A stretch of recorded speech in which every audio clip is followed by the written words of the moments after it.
So we're looking through tomorrow's papers as they reach us here at Sky Centre with Julia Hartley-Brewer and Nabila Ramdani. We go to the Independent, should we? Because that's reached us now. And I tell you what, Nabila, it's worth putting in context for us, because an image like this, a photograph of someone being burned, on the face of it doesn't seem that significant. But for a country like Libya, where there has been this iron grip for 42 years, this is really something to do this in the streets in front of a camera, isn't it? Absolutely. It's clearly... You'd have been tortured for that 6 months ago? Absolutely, definitely.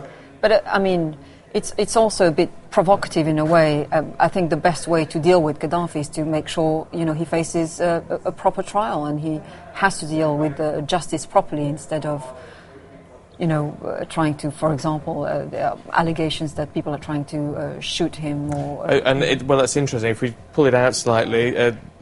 it says he called us rats, which he did, and he broadcast, but he's the one hiding. We shall hang them all together. Now, in some respects, you can understand some of that sentiment, but we know it's not going to be, on a domestic level or on an international level, a good way forward, is it?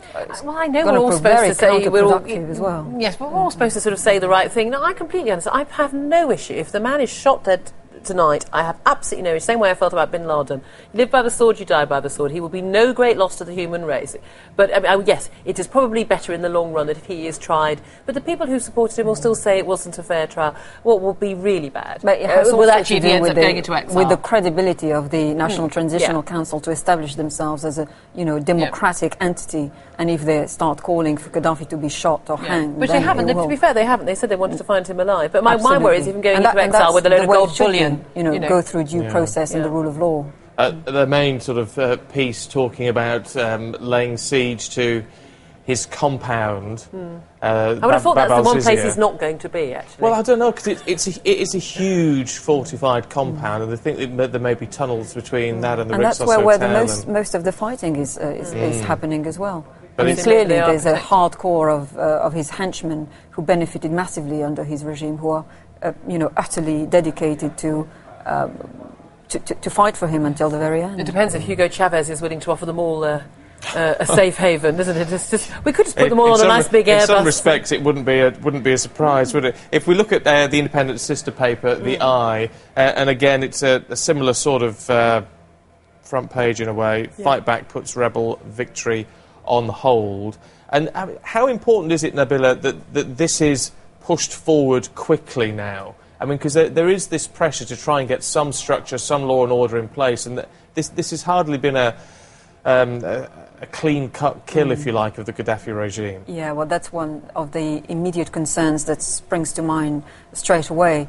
The quicker we have law and order restored, the better. And also what's interesting and perhaps a bit sinister in the coverage of this conflict is we hardly hear about figures of the casualties involved, and that, I'm afraid to say, will look bad on the NATO operation, because let's not forget that the initial aim of the mission was to protect civilian lives, and now it looks like more and more people are still dying in all that. And it reflects... really from NATO. The figures I saw today were 1,300 dead, 5,000 wounded. There's some very serious wounding. But those were the figures from Musa Ibrahim last night. Yeah. He was saying that happened from midday no local time through to 11 o'clock. So it's difficult exactly. Who knows what to believe? But the point is, it was been very, very clear from the Libyan rebel forces that they were willing to sacrifice life if necessary. It's very sad, and it's something that we perhaps who take advantage. We just accept that we live in a democracy. Lots of us don't even bother voting.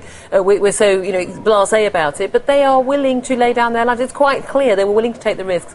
And there are very few democracies that have come into being without people losing life, and every single life that is lost is a tragedy. But they clearly believe it's worth it.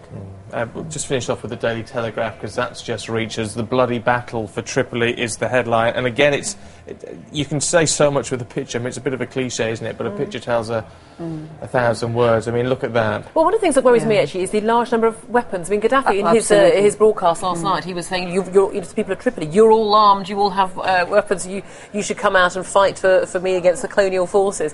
All a lie, of course, but they are all armed. And I do worry about a country starting out as a fledgling democracy, and they're talking about 2 years before the first elections, but every family being armed is perhaps a worry. I have been travelling to Libya for many years, and rebellions are something that are quite commonplace, but this rebellion is particularly worrying because we have, armed men to their teeth by the West, and it's looking very, very murky.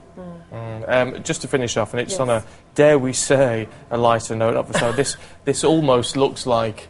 I assume this is a picture from Libya. It's Necker Island, Richard Branson's Caribbean island. Where will the Duchess of York go on her holidays now? This is the biggest tragedy for the nation, surely. Oh, does she? Is that? It's still a bit of a shame. I mean, the other thing, looking at this, you do sort of think, well, if nothing else, he can afford to rebuild it. I mean, look at that one, that next door. I mean, that's been completely gutted.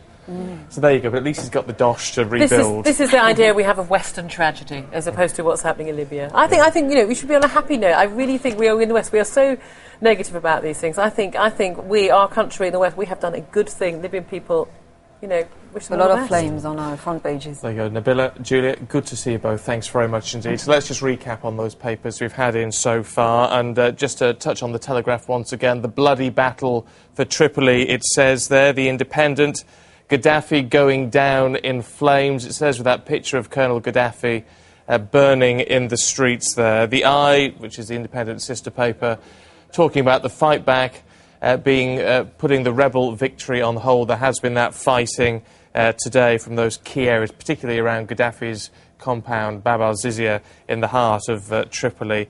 The Guardian talks about the manhunt for Colonel Gaddafi. That search is on for him until people know where he is. It's difficult to say that power has been fully relinquished. And a quick look at the Financial Times. Rebels fight to control Tripoli is their headline with a pretty gripping picture.